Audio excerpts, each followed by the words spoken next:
everyone, and welcome to another Into the Void Real review. This time we are reviewing Borderlands, with spoilers.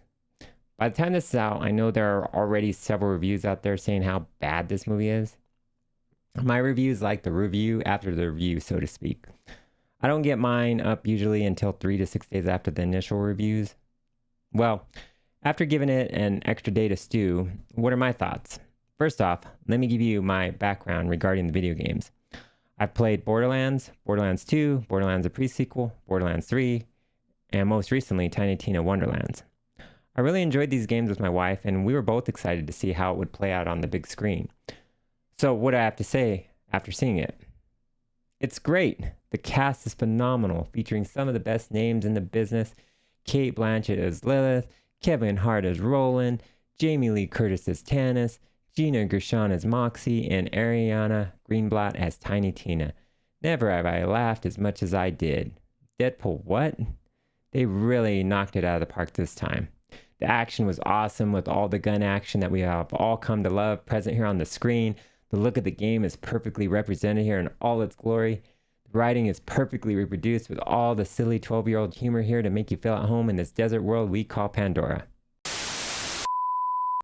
Okay, hold on.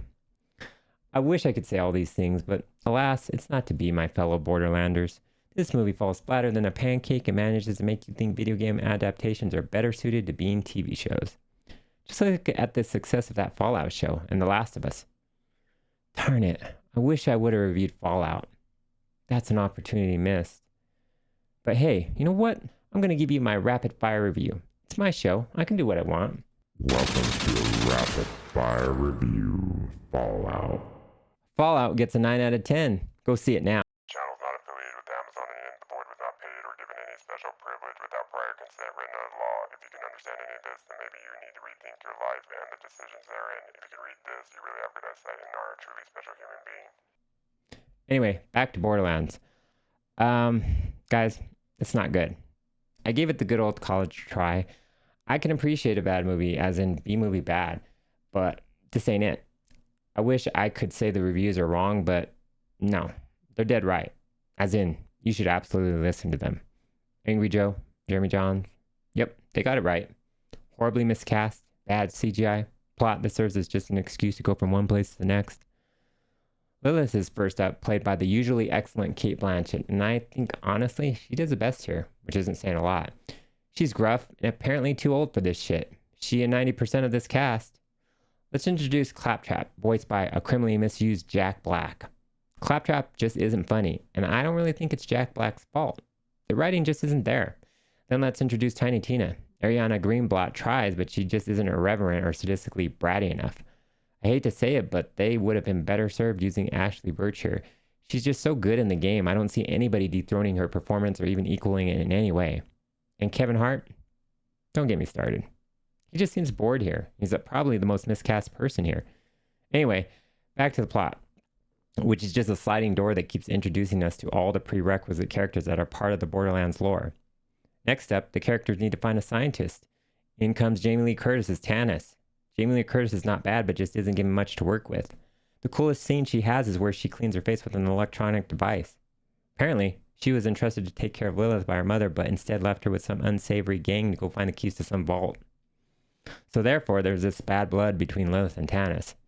Then after the Tannis introduction, we need to go meet Moxie, played by the usually reputable Gina Gershon. I don't remember why, but no matter. Surely Gershon can add some oomph to this sad parade. But sadly, Gershon just seems a little out of place here, and maybe also bored? I don't know. Then after we get to meet all the, quote, important characters, we learn that Tiny Tina's a key herself to opening the vault. There just isn't much here to get you amped up. I mean, what is Borderlands known most for? It's guns. They're oddly missing here, and then don't get me started on the villain, who is barely a villain. He's like Elon Musk with the toy stealth fighter as his main weapon of choice. Then the music is non-existent as well, which is a shame. No Rest for the Wicked is resting far away from this movie. Then when it is all said and done, well, this becomes Lilith from Diablo 4, except without horns and the devil thing going on. She is a phoenix reborn with the power of a god because, gasp, she turns out to be the special one. Well, not Phoenix Reborn, but the Firehawk, I think is what they refer to her new form as. It's like she is some Pokemon that just evolved. To help them to develop I'm their special going. powers. Pokemon, I choose you! Firehawk, I choose you. Not Tiny Tina, who laments to Lilith that she thought she was the special one. No, says Lilith, you are special. Just special in a different way. If you get my meaning. And I guess they opened the vault and not really much comes out of that. Or I'll be honest, I didn't really care at that point. I apologize if I'm not getting facts straight here. Maybe someone can elaborate in the comment section if they want. But for sure, let me know, what do you think of Borderlands? Did you like it or did you not like it? Don't be afraid to let your true feelings show on this one. Oh, and I forgot to score this movie. I give Borderlands a 4 out of 10. Save your hour and 40 minutes for something else. By the way, that is one good thing about the movie. It does have a runtime that thankfully doesn't overstay its welcome. Although, as bad as it is, that's just saying that it does not prolong your agony of having to sit through its uninspired vision. I really had high hopes for this one, but oh well. There's always a Borderlands TV show that could be good.